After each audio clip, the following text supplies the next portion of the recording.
Welcome to Books Chat, and we are on the Reboot Part 2. I know we like the name The Reboot, so I know we've not done one for a while, and we did explain why last week, but we are back for Part 2. It was a heck of a trip with a lot to discuss. Those that didn't catch last week's, it is on our Spotify link or our YouTube link, which will be on our social media, or you can catch it. Just ask one of us and you can get it if you've not seen Part 1. But yeah, the Reboot Part 1 seemed to go down very, very well. And here we are again for number 2. So once again, as always, I am joined by Mr. Sharafat Shah and Yasser Sufi. And if you could, it'd be really delightful to us if you could give us a like, a rating on Spotify and YouTube, and do the biz, give us some comments and things like that, and get us a bit of traction on our platforms. Thank you very much. Shaz, I'm going to leave this one to you now because I believe you've got some things to discuss and some questions about the trip, seeing as you were our very, very gracious host. Okay, so the questions I've got to ask you are probably sort of questions that any average Joe in the UK would be asking you or be concerned about as well. One of the questions is, how safe did you feel? Did you feel safe? Because remember, we went from almost one end of the country to the other, and we went to some pretty remote areas, and you'd probably think that if ever you didn't feel safe, you probably wouldn't feel safe in a remote area. When I say don't feel safe, it's what the average person views Pakistan to be like. And I know, Phil, that you were actually asked by certain friends and people, associates, why are you going to Pakistan? What are you going there for? Nobody goes there on holiday. So I'd like your take on the safety aspect, whether it existed or not, and how you actually felt during your travels throughout Pakistan. And my second question will be to both of you later on, will be about eating and drinking and what to look out for, where you think mistakes were made, even though we try to be really careful. But let's just kick off with the safety aspect, Phil, and how and also, yes, how you felt, going to Pakistan with any preconceived ideas you had, and also your experiences while you were there. Go on, Phil, kick it off. As far as safety aspect goes, there was no point in the trip where I felt unsafe. And I'll caveat that a little bit with the Hunza Valley. That's a bit of a separate kind of entity due to the fact that we had a drive back because of somebody planning a trip and the flight's being cancelled. I'll not say what I really want to say now. But no, I don't. It's bizarre because, like you said, there's a lot of people that said to me when I said I was going to Pakistan, they were like, "Why are you going there? You know, is it safe enough? You know, you need to be really, really careful." And it does start to play in the back of your mind a little bit, thinking, what have I signed up for? Am I oblivious to something? Obviously, there's a lot goes on in that kind of region of the world, but I don't think I ever felt unsafe at all. If anything, the hospitality that I received from obviously the guys that we met, your family and your wife's family, Shaz, was like second to none, and even the trip to Lahore. People were coming up to me, weren't they? You guys were there taking selfies with me, wanting to, just touch my hand or my arm or something, just to talk to me. Wandering around the villages, we popped our head in, didn't we? The guy who had them cows in that enclosure. I've heard there's a white man roaming. I've made food. I've made tea. Come on in. Right. And actually, I think if anything, it was the complete opposite to what people's preconceived ideas of Pakistan were. That everybody was so hospitable. They wanted us to drink, to eat, to make us feel really, really welcome. And actually, yeah, it was nothing like what people think. There was no. I never felt any danger. I never felt unsafe. I never felt like I was under. And I likened it to going to London. I think once while we were there to you, where you're constantly checking your pockets. because you're in a bit of a hustle and bustle, you're constantly checking your pockets to make sure that you've got your wallet, your phone, your keys, blah blah blah. But I don't think I did that once while I was in Pakistan. I never felt uneasy in the slightest at all, bar coming back from Hunza, which was obviously a long drive home. It was about 13, 14 hours. 13 hours, yes. In the night. Through the night. Two reasons. One, the driver, who immediately, I think, tried to kill us as he was overtaking. You developed a disliking for him straight away, didn't you? Immediately. Who overtakes on a blind bend on a road like that? I do not know. And it wasn't even the overtake, because I wouldn't have minded the overtake if we were in a car that went fast. However, whatever it was he was driving, I can't remember, wasn't going particularly fast. And yeah, just deciding he was going to go down the middle of the road. So that was one time. But yeah, on that same trip back, you obviously hit checkpoints along the way. And these guys are carrying AK-47s, you know, they're fully loaded. They don't look like police officers or border patrol.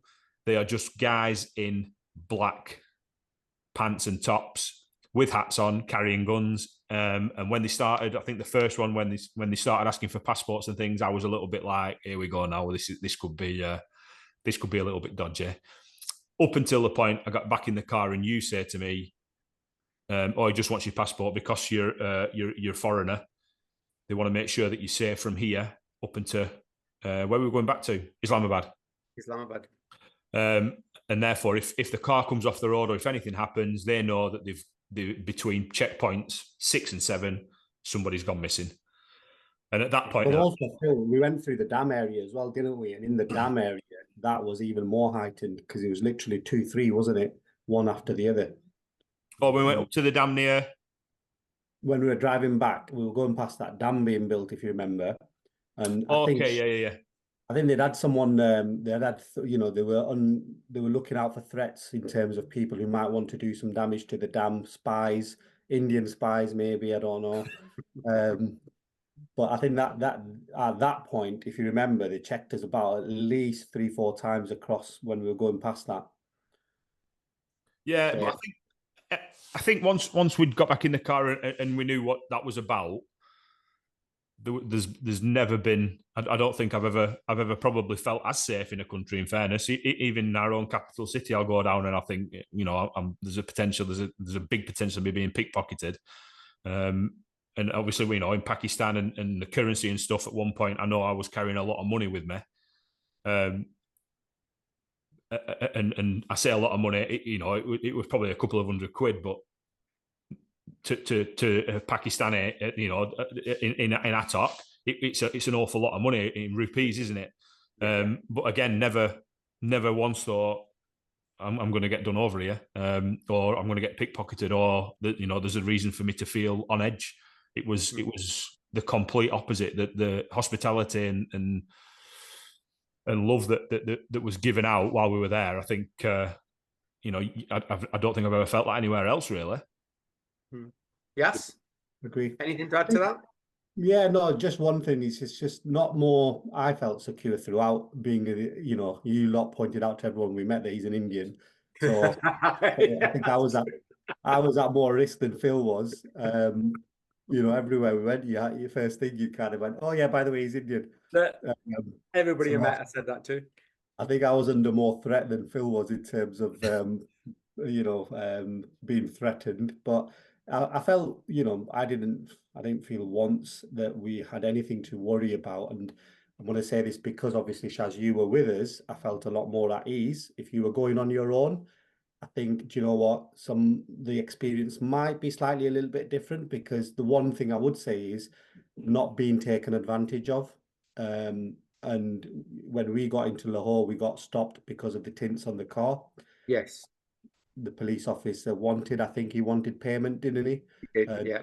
He wanted, you know, obviously a certain amount of money for us to keep going. And you pulled in your kind of, Shaz gets on the phone to the superintendent from Lahore police force or whatever. And it's sometimes it's who you know that you're able to do that. And because of that, we were able to get past. But if you were with us, it's just whether we would have been as safe in terms of just not being taken advantage I of. wouldn't say, maybe safe is the wrong word. Even what happened there in that instant was actually our fault, because we had a hire vehicle that had illegal tints on the windows. And I didn't know this either until we got there, because in our locality, you know, we drove around for days on end and nobody said anything. And when we got just off the motorway in Lahore, we immediately got stopped and they said it's your tints. Now, if we'd have given a backhander, they'd have let us go. But anyway, to cut long story short, we got out of it. But when I went back again, I'd made sure that those tints weren't on the vehicle, and we weren't stopped once. I went in the same vehicle, same checkpoint, everything, and it wasn't a problem. So that was part of the only thing I'd ask is how would mine and Phil's experience would have been different if you weren't with us. Yeah. That's the only thing to kind of look at throughout the journey, is to say, if you go in for the first time ever on your own without someone looking after you, between you and me, I wouldn't have got a visa anyway if it wasn't for you. So I probably wouldn't have got into the place.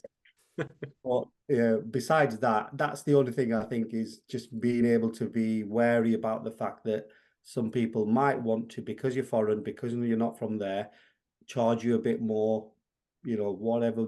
But it's just looking out for those things. But throughout the trip, never felt once that we were under any kind of scrutiny from anyone. And even when we were in Lahore, you know, the locals, I didn't feel at unease at any point, even when we were in the busiest part of Lahore. It was quite, you know, it's very, very safe country, contrary to what you might hear. Yeah. Talking about your treatment or what have you, in restaurants, what have you, I'm sure if there were certain people in charge at a restaurant, you guys would probably got a discount as well. But what did happen was, in some official places, like the fort that we went to and Badshah Masjid, I mean, that was free to get in. But the Sheesh Mahal and the Shah Gila, for locals, it was 50 rupees. For foreign, it was 500 rupees, which I thought was not right. And this is what I said to the guy at the gate as well. I said, these guys should be going free of charge because they're our guests. So that's the only place where foreigners get treated differently. But everywhere else, you were accepted like better than any local would do. I agree with. Yeah. Okay. So just moving on from that, then there were some issues that we had as regards to getting the tummy bug and things like that. Well, I did as well. Now, being a seasoned traveler to Pakistan, I am as careful as anybody can be, but from time to time, it does happen. And we tried our best. We were making sure that, you know, our salads were washed with bottled water. We were making sure that we were having, you know, pucker bottles of water to drink and what have you, and being careful about what we're eating. So just give me your take on the water aspect, because it was the water and a little bit of the food, I suppose, as well, but it was the water aspect of it, and how you, or if you did, get your head around that bit. And also, I think you're going to tell us about your particular experience as well. Yes. No, it wasn't the water bit. It was that fish. It was definitely that fish. I mean, as soon as Phil said this smells a bit funny, I was like, this definitely that fish. Because it didn't stop you though, did it? It did not. Mate, I was hungry. Polished it off, didn't you? Did he just? I did. And to be fair, I didn't stop eating once throughout, even though I'm feeling well for a large part of it. I think the one thing is you have to say, when you're there for a short amount of time, that like we were there for how long? 10, 12 days? 10 days, yeah. Yeah, you don't want your trip ruined by any sort of food poisoning, and that you have to be extra careful, and you were, Shaz, on our behalf. I remember you had an argument with the guy at the tea place we went to, chai place we went to, because he was kept bringing bottles of water that looked a bit dodgy. And I kind of agreed with you, because initially I wouldn't look out for it, but we made it quite, you were quite strict with it, where you only let us have bottled water and didn't let us have anything else. But then the bottled water turned up and it looked like it wasn't bottled water. And I remember you ran into that argument with the guy at the tea place where you were literally, chewing his head off just because of the fact that he was giving us dodgy water. But we sent it back because the printing on the bottles was different as well. But the heights of the bottles, 2 bottles Correct. were the same. The heights were different. The level of water was different and everything. And you really, went at him because of that, because you were looking after us. And I remember you saying that these are our guests. You have to look after them. And what are you doing? What kind of perception are you giving them of our country by giving them dodgy water? So you were quite careful on our behalf again, but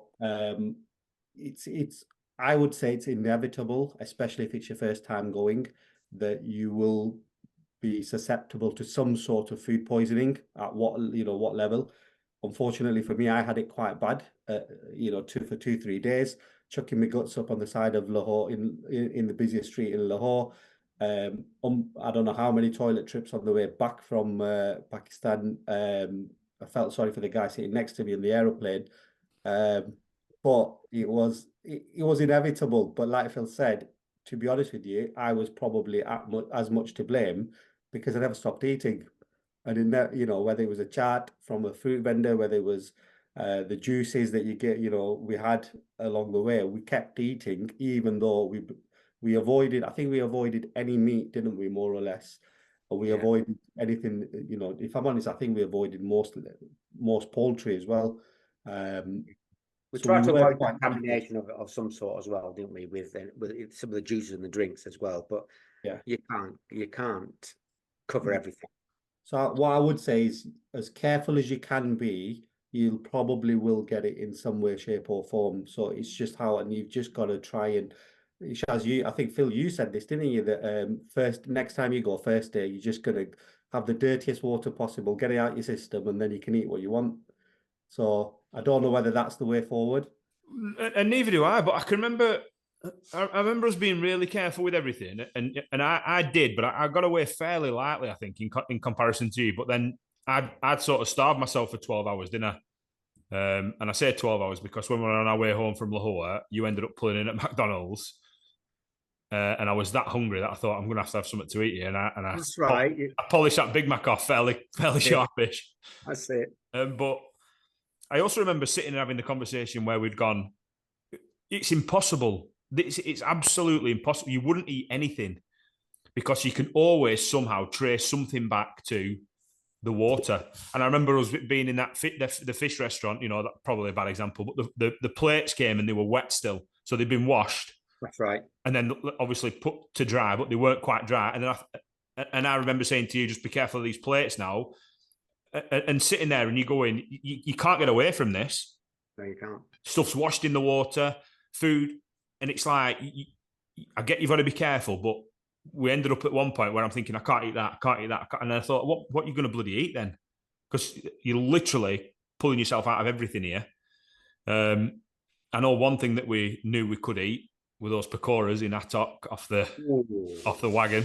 Oh. They were good. Oh. No water there. No, none at all. Just to go back on that, Phil, that McDonald's we went to, where you couldn't resist that Big Mac. Oh. What was your observation of McDonald's there and McDonald's here? It was unbelievably fresh. Unbelievably fresh. There's nothing been sat around waiting. Yeah. It's all freshly made to order, and actually looked like the picture of a Big Mac that you get. So it was like, it was brilliant. Although it was my younger son Henry who'd said, Big Macs are really massive out there. Apparently, you need to get one. So that's why I ended up with a Big Mac.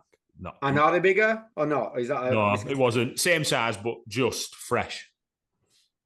I think the only thing just for the record, the only thing I take pride of in McDonald's is going for a number 2 in McDonald's, because I think I said to you guys, it's haram for me because of obviously my feelings in terms of their political stance. But I think I kind of tried to put Phil off, but it wasn't stopping him much. No, it wasn't. No. But yeah, that's why I thought of McDonald's. But yeah, I did that most places anyway. So. You did. We had to find quite a few toilets on the way back on the motorway from Lahore, didn't we? Right. So the dancing video on TikTok went viral, Phil, and there's about so far 104,000 views on that video, and that's and there's other videos that have been posted about the trip as well, and quite a few questions have been asked. And I'm just going to go through some of these questions here now. Most of them are aimed at Phil, but yes, just jump in whenever you need to.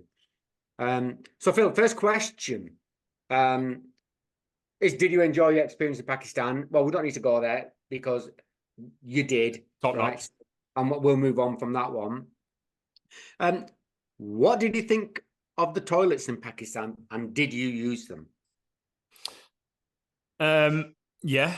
All in the ground. The hole in the ground toilets, yeah. Used them. Didn't use them for probably the second intention that Yash used them a lot for.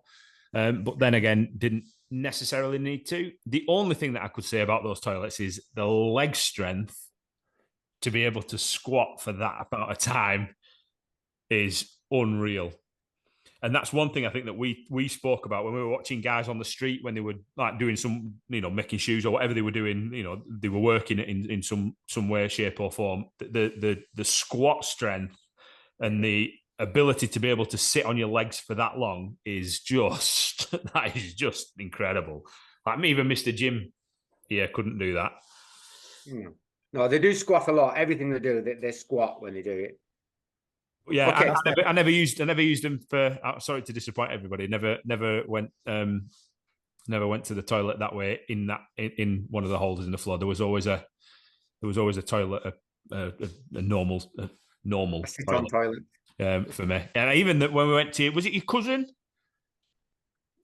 Was it your cousin's house in Lahore that we went to, where I was given a special toilet and you two had to use a different one? That's right. It's a good job we didn't need number twos there, though, wasn't it? Okay, right, Phil. So you had some clothes made for you there, and we ended up having to put an elastic on your bottom half. If you didn't have that elastic, and if you'd have done what everybody else does, which is a nara that goes through your shalwar, it's called, would you have coped with that? Probably. You throw anything at me, Shaz, you know that. You'd have had to tie a knot in it and make sure that when you have to go, and if you're desperate to go, that you manage to undo it quickly in time. Yeah. Yeah, I think the elastic was your good lady's idea, wasn't it, to put the elastic in for me. I just couldn't get over it. So the clothes, I genuinely love the clothes. I quite like that little trip. How everything was like made to measure, and literally there the day after. That service ain't happening here. And the cost. Oh yeah, and you wouldn't let me get the stuff like the expensive stuff either, because I think you think it's 30 quid. You're not paying that. Like, it's 30 quid though. No, you're not paying that. There's one down here for like 10. Okay. That's right. It's about 12 or 14 pounds, and it was custom made for you as well. They came and measured you up, didn't they? And then later the next day, it was, I don't know if we collected it or it was delivered to the house or whatever. I don't know. No, we went back for it, didn't we? Did we? Okay. Yeah, I think we went back for it. So going back to Hunza and Gilgit, when our flight was cancelled back to Islamabad from Gilgit, what were your thoughts on the prospect of a long drive? I know we've touched on it, of a long drive back. And now that you've done it, what are your views on that as well? Go on, Yas. You can go this one. I'd like to do it daytime, mate. Honestly, I'd like to do it. Yeah, I agree.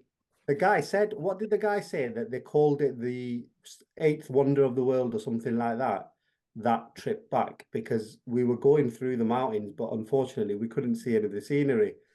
And I think I said on a few occasions, look at that mountain, and Phil went, shut the... because of his annoyance, obviously. But I'd like to do it I would love to do a day trip in the mountains of some sort. So, but yeah, I'm going to be honest with you. I was fearing for my life as well. Yeah, I agreed. It was a bit hairy at some.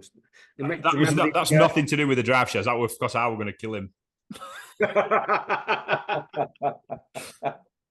I think it was hairy in on a lot of occasions when the guy just took on a lorry coming at him and We did. Yeah. we were kind of not used to that kind of reckless driving. But besides that, I'm going to be honest with you, and Phil touched on this on the last podcast, was it's an experience and it's something we'll remember. It's something that, you know, we'll kind of, if it was just a standard flight back, we wouldn't have had some of the laughs we did on the way back as well. So it's part of the experience. I loved it. I'd love to do it during the day. I'd love to see more of Pakistan. I think the one thing that I would say about Hunza itself is we got to see a side of Pakistan people in the Western world would never think exists because of what it's portrayed as. Yes. You know, it was one of the most beautiful places I've been to ever in the world. It's Atabad Lake, was it? The blue water. Yeah. You know, oh my word. It's amazing. It's an amazing place, and I think that we were shortchanged by the airline because we missed, you know, a day and a half there, didn't we? Really, because we had to get back because of your flight back to the UK. Next question, aimed at Phil. A lot of people are saying that you remind them of either Freddie Flintoff or Jack Whitehall. I do get Jack Whitehall a lot. But I remember, I think Yasser took a video of, we were in Lahore Fort, and a kid had come up and wanted a picture. And Yasser took a video giving me a bit of stick, and I put it on one of my socials, and Yasser Iqbal from Conti sent a message me back and just went, "Oh, they must think it's a B-Tech Ben Stokes." You had the England cricket top on as well, didn't you? It was an England rugby shirt. I don't own a cricket top, but it'll have been an England shirt. It'll have been a rugby shirt more than likely. They probably think it's a B-Tech Ben Stokes. So I thought, yeah, right, brilliant. Right, Phil, did you learn many Urdu words? No. If so, what? barely any. But there was a bit of a bizarre moment towards the end, the last few days of the holiday, is when you was telling people stories, I understood what you were telling them and what you were talking about. And it usually did involve the word Gora, which then perked my interest to make me look, because I knew you were talking about me, but then could sort of follow on the story without understanding what you were talking about, which was a bit of an odd time, really. Yeah. You knew whenever we were talking about you. Oh, 100%, yeah. Well, I made sure when I was talking in Punjabi or Urdu to somebody, I made sure, because when Phil was wandering elsewhere to attract his attention, I just chucked the word Gora in it. And next thing you know, like a dog, he just turned around and took part in the conversation. Well, sort of, anyway. Right, Phil. Would you like to be called... Would you like to be called? This is going to end positively. Would you like to be called either Morning Myrtle or Gora Pakora? That's what people on social have been trying to call you. Right, firstly, I wasn't mourning. That wasn't mourning. All I was doing is raising valid points because Mr. Dickhead here knows what he were doing. And a lot of the time, I think we're doing it to wind me up. Secondly, you weren't helpful either, because you knew what you were doing was stupid sometimes. And instead of actually helping me out, you just got your phone out to record, which made me look worse. But if I had to Can I just say, if there's any piece of advice I'd like to give anyone is plan your journey before you go. You know, I think the bit that kind of wound Phil up more than anything else was those last minute plans that didn't work out. And well, we planned to go to Hunza Valley in the car on the motorway on the way to Lahore, right? And we booked the flights and the hotel during that journey. Yeah, and then we booked it, and then we looked at the temperature, and then we were like, "Oh, okay then."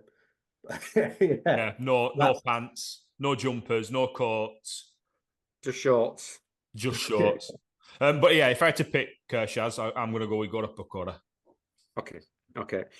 The very popular and famous dance video that's on TikTok now Did you plan your moves or did he just wing it? Just wing it. Just got to wing it, haven't you? I think I did. I do it. Well, we didn't even know you were going to do that. We just I thought don't know why it even started that. Were you playing music? The music was on your phone, weren't it, Yas? Were you just playing it? Yeah, it was on So Yas's I phone. knew because you were dressed up in your Pakistani gear and you had your what's it called? The chadar from what was it? Yeah. From what region was it? Attock. Yeah, so that Attock chadar you were gifted from Shaz's mother-in-law, I think it was, wasn't it? Who gave you that as a gift. So you came back strutting your stuff at Shaz's house, saying, "Look at me." So then we put that Didi Tera Deva Diwana song on in the background, and it just fit. And you knew when the beat hit, and you knew when to turn, and you knew when to get your light bulbs out. And yeah.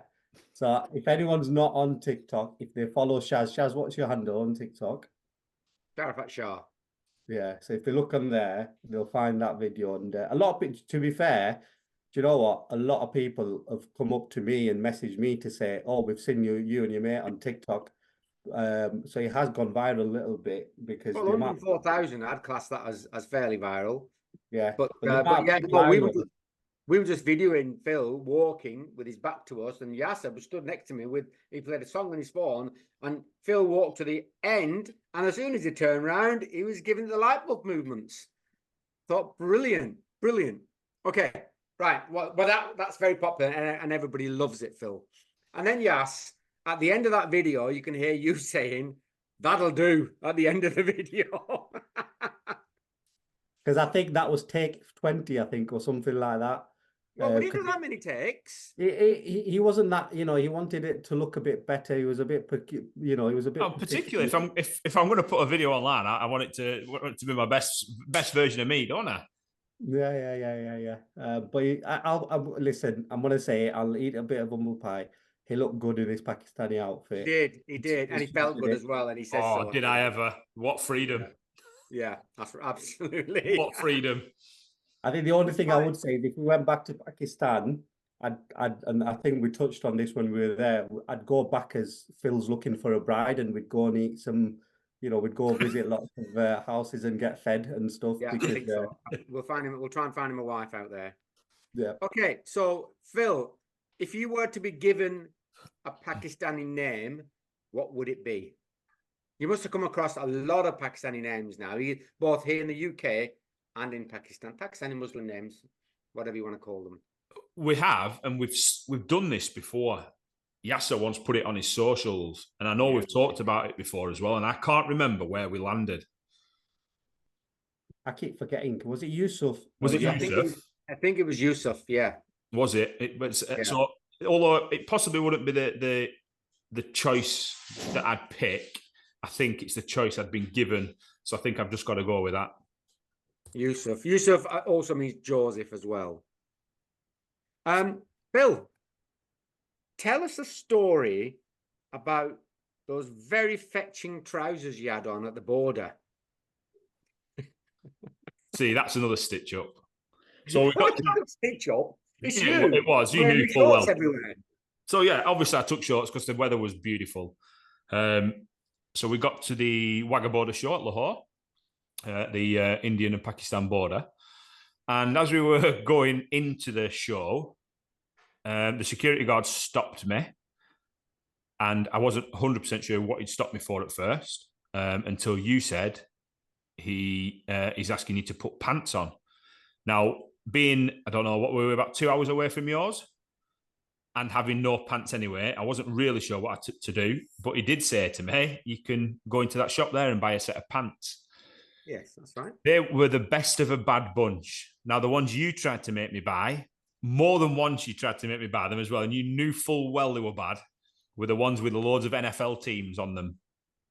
And he picked up a pair. He went, "What about them?" I went, "There's not a chance I'm wearing them, mate, is there?" And he were laughing. And then he picked up another pair further on down, the same pants, and went, "What about these ones then?" I'm like, "No, they're the same pants, Shaz. I am not wearing them." And the ones that I did end up picking up, didn't they? They looked like they were black pants. They were like they were in a little bag. They looked just like black pants. I thought, there's the ones. We'll just take them. Got them outside, put them on, and they had what can only be described as like a patchwork quilt effect in random grey squares up and down the front and back of them. Have you still got them? So I think I ditched them. I think I ditched them pretty much straight after we'd left Lahore. Oh dear. Well, that was also on one of the posts on TikTok as well, where me and you are walking towards the border, and you've got those very fetching trousers on. So, last but not least, question for you is: would you go again? 100% yes. I'm desperate to get back. I absolutely loved it. I thought it was absolutely superb. One of the best places that I've ever visited.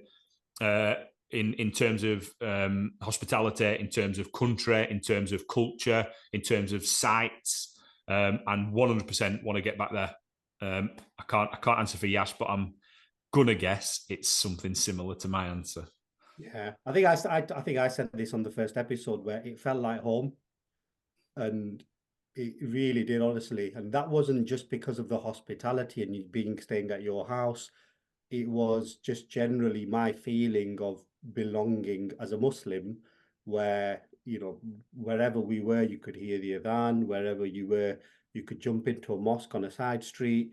It was just, the feeling I got when I was there. And I got back and I met a Pakistani friend I know of, and he said, don't you feel at home when you're there? And I said, you know what? I couldn't have put it any better than that. And I would 100% love to go whenever the opportunity came up. So yeah, would recommend it to anyone. And as long as you can get a visa, I would say, do you know what? Put it on some of the places you want to go to. And even if you're looking at going as a honeymoon or anything, there's so many beautiful places out there that I would strongly recommend. Even Lahore itself, or however busy it was, some of the Badshahi Mosque and some of the places we went to, just unreal. So many sites to see, and we didn't see half of them. So yeah, I would most definitely recommend it. Well, we did discuss going again, and it's something that we're probably going to plan later on this year then. And everyone, just watch out for our next trip to Pakistan. Yeah, 100%. It definitely needs to happen. And unfortunately, have you finished with your questions, Shaz? Okay, I'm done with the questions. That is absolutely perfect timing then on your part. So well done for keeping us in time this week, because I normally fail miserably.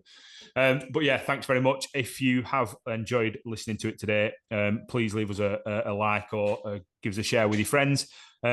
Give us some feedback and updates or whatever you want to talk to us about. You can find us on Spotify and YouTube. The links will be on our Chai Books Chat Instagram. Otherwise, you will find them on our personal feeds, I have no doubt. Gents, massive thanks for joining us again for the Reboot Part 2. I'll take a special thanks at this moment in time from both myself and Yasser to you, Shaz, for allowing us to come to your home in Pakistan, and please extend that to your wife and family who treated us like absolute royalty while we were out there. It is an absolute pleasure, mate. Very, very much appreciated from the pair of us. Can I just touch on the fact that your family's hospitality was unreal. The fact they gave us gifts when we were leaving and everything else. And I want to finish on saying something your wife said to you every time we went out somewhere. And you remember she texted you saying, "Fi amanillah." No, she said, Allah ke wale. So I leave you in the protection of Allah. So it was just beautiful. And it felt honestly unreal as an experience. And that was only down to you and your family's hospitality. So that, massive thanks from me and Phil for first the invite and looking after us, mate. We'll leave it there for next time. Thank you, guys. Thanks, everyone.